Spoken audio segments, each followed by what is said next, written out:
আমি অনুমান করতে পেরেছিলাম কিছু লোক আসবে, কিন্তু এত লোক আসবে বুঝতে পারিনি। I have to do something for that. আপনি কখন ভেবেছিলেন আসলে যে আপনি কখন জেলে ঢুকবেন?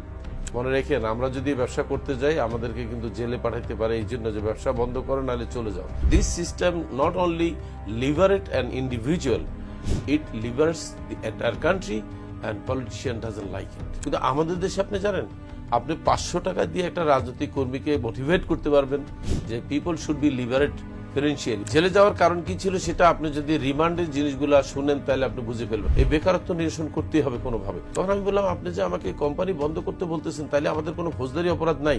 আমি তখন জিজ্ঞেস করলাম, আপনার কি মনে হয়েছে আমি ব্যবসা করতে বাংলাদেশে আসছি? উদ্যোগটা সৃষ্টি হয়, আমি কোম্পানি বন্ধ করব না।